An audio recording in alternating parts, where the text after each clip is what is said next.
नमस्कार दोस्तों, आप सभी का स्वागत है हमारे YouTube चैनल पर। तो दोस्तों, आज हम आपको सुनाने जा रहे हैं सावन मास की सावन की पावन कथा। दोस्तों, कहते हैं कि सावन माह में शंकर और पार्वती माता धरती पर भ्रमण करते हैं और ऐसे में की गई पूजा पाठ अर्चना बहुत ही फलदायी होती है और भोलेनाथ बहुत ही जल्द अपने भक्तों पर प्रसन्न हो जाते हैं। तो दोस्तों, बहुत ही नसीब वाले होते हैं जो सावन मास में सावन की कथा सुनते हैं। तो चलिए कथा को प्रारंभ करते हैं। कथा को प्रारंभ करने से पहले आप हमारे चैनल पर पहली बार आए हैं तो कृपया हमारे चैनल को सब्सक्राइब कर लें और बेल आइकन के बटन को क्लिक अवश्य करें, जिससे आने वाली वीडियो आप तक सबसे पहले पहुंच सके। हम ये तो नहीं कहेंगे कि कथा आपको पसंद आई हो तो लाइक कीजिए। शिव जी की कथा है, पसंद नापसंद की तो बात ही नहीं है, तो इसलिए लाइक अवश्य करें और कमेंट बॉक्स में हर हर महादेव जरूर लिखें। तो चलिए कथा को प्रारंभ करते हैं। एक समय की बात है, एक बूढ़ी माँ अपने पुत्र के साथ रहती थी। वह बहुत ही गरीब थी और माँ और बेटे मेहनत मजदूरी करते थे। मेहनत मजदूरी करके ही अपने घर का पालन पोषण करते थे। जब बूढ़ी माँ का पुत्र विवाह के योग्य हो गया तो बूढ़ी माँ ने अपने बेटे का विवाह कर दिया। बहू बहुत ही सुंदर और संस्कारी थी और बहुत ही धार्मिक प्रवृत्ति की थी और रोज पूजा पाठ किया करती थी। उनकी बहू भगवान शिव की भक्त थी। वह घर पर ही शिव जी की पूजा अर्चना किया करती थी। शादी के कुछ दिन बाद सावन का महीना आया।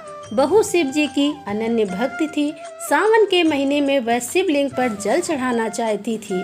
बहू ने अपनी सासू माँ से पूछा, माँ जी, क्या मैं मंदिर जाकर शिवलिंग पर जल अर्पित करना चाहती हूँ? लेकिन उसकी सासू ने तुरंत मना कर दिया और कहा, बहू, मंदिर जाने की जरूरत नहीं है। तुम्हें पूजा करनी है तो घर पर ही कर लिया करो। जितनी देर तुम मंदिर जाने में लगाओगी उतनी देर में तो तुम्हारा सब काम पूरा हो जाएगा। यह बात सुनकर बहू जो है बहुत ही मायूस और उदास हो जाती है और बिना कुछ कहे अपने कमरे में चली जाती है।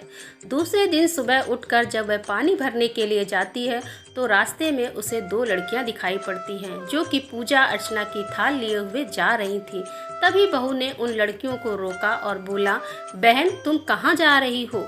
लड़कियों ने कहा, सावन का महीना शुरू हो गया है, इसलिए पूजा अर्चना करने हम शिव जी के मंदिर जा रही हैं।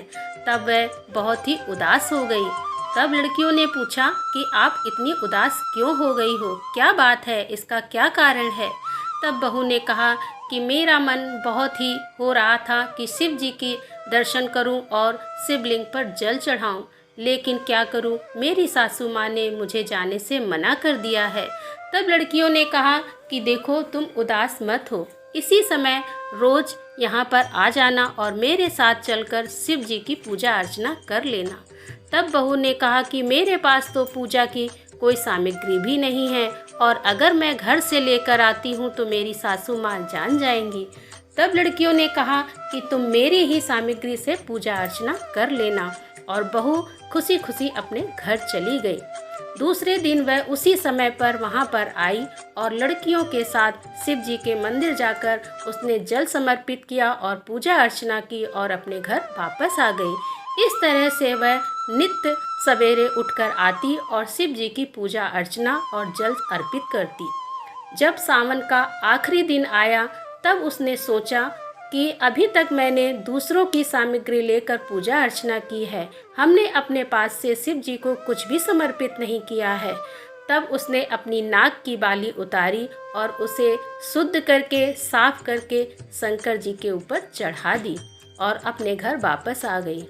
तभी उसकी सास की नज़र अपनी बहू की नाक पर पड़ी और उसने कहा, बहू, तुम्हारी नाक की बाली कहाँ गई है? तब बहू बोली, माँ जी, मुझे पता नहीं। सास ने कहा कि तुम कहाँ कहाँ गई थी, मुझे बताओ।